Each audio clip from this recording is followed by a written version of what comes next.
Greetings everyone, my name is Rusan Mitsad, my pronouns are he, him, and she, her, and I am a gender-fluid trans-masc Mandalorian cosplayer. I've noticed a theme of other trans mandos, so today I'm going to be going over Mandalorian culture and universe, acceptance and bigotry in the Mando cosplay community, and how my armor has helped me figure myself out and deal with dysphoria. So let's get into it.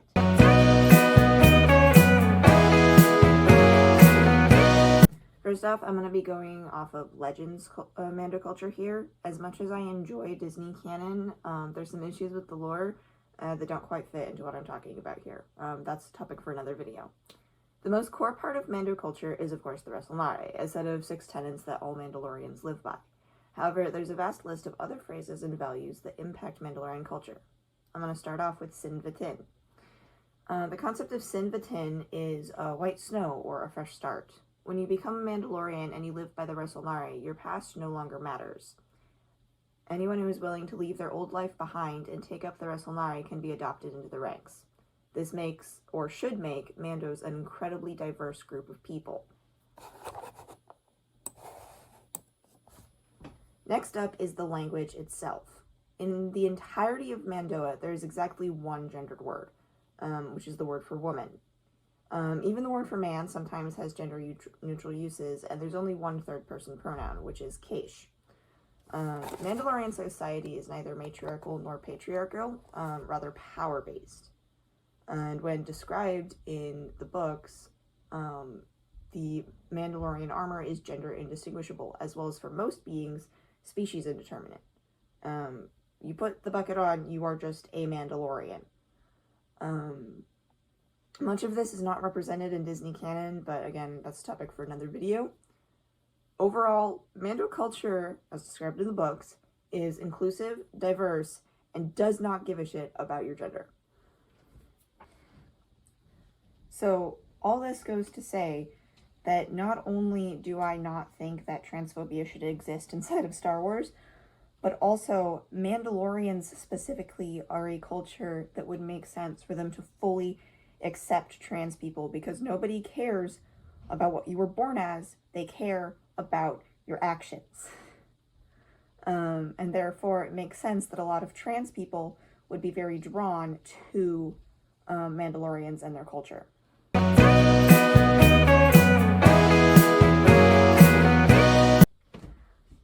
Part 2, the cosplay community. So I'm not going to get into cosplay drama here, but one thing you need to know about Mando cosplayers is they tend to be either incredibly accepting or very bigoted. And this usually, though not always, goes along with what part of Mando culture they're drawn to. Some are mainly here for the warrior culture, drawn to the power and prowess of being a Mando. Others see the family values, the inclusiveness, and the concept of protecting those who cannot protect themselves. Now, there are no clear lines on who in that situation is going to be the bigot, but I'm sure with context clues, you can guess which one it usually is. Admittedly, a lot of us are just here for the cool armor, so that's not always a tell. You'll hear from a lot of people things like, keep the identity and politics out of Star Wars. My existence should not be political, though Star Wars, a franchise about taking down the space Nazis that rose from a crumbling republic, certainly is. That's a topic for another video.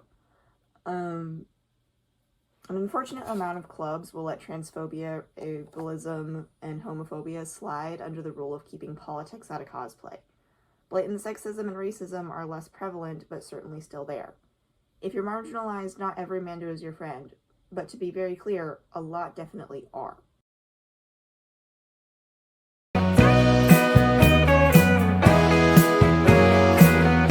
This is definitely my favorite part.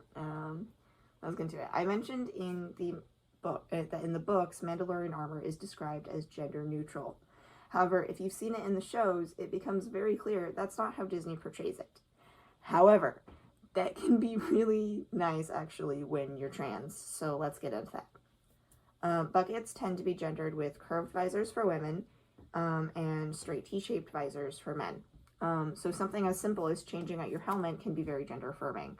Pairing a straight visor with femme armor or a curved visor with masculine armor can be great for making a more androgynous kit. Great example of that. And how much of your figure the armor covers is entirely up to you. I mean, look at Paz Vizsla versus Ursa Ren. As a trans mask, I lean towards bulky full coverage armor. A chest plate like that of Paz Vizsla or Arn Hall is great for concealing those pesky boobs, and the right comma or hip plates can help hide hips. In the reverse, if you make it right, you don't actually need boobs to fill a Bo-Katan chest plate. Or if you don't want a gap for storing snacks, Sabine's chest plate can fit a flat chest well. You can look at Bo-Katan's hip plates to accentuate your hips, and maybe try a loincloth like Ursa Wren has. For a more masculine look, a slightly baggier flight suit, still close-fitting but not skin-tight. Think straight jeans and a turtleneck as opposed to skinny jeans and a women's long-sleeved shirt.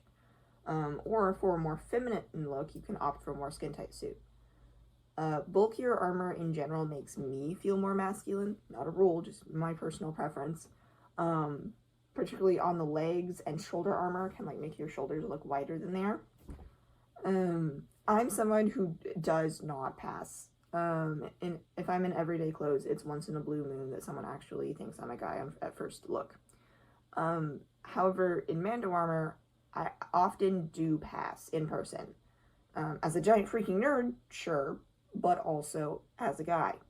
I mean, look, this is the handsomest I have ever looked. Okay. I'll make a video in future for fellow boob havers about how to pattern your chest plates to fit your frame and look how you want. That said, if you have any questions or comments, please leave them below. I'd love to help some people out with making armor that you feel good in, or explain further to any cis people who are just here for armor and allyship. Thanks for being here, and Notoshimi, friends.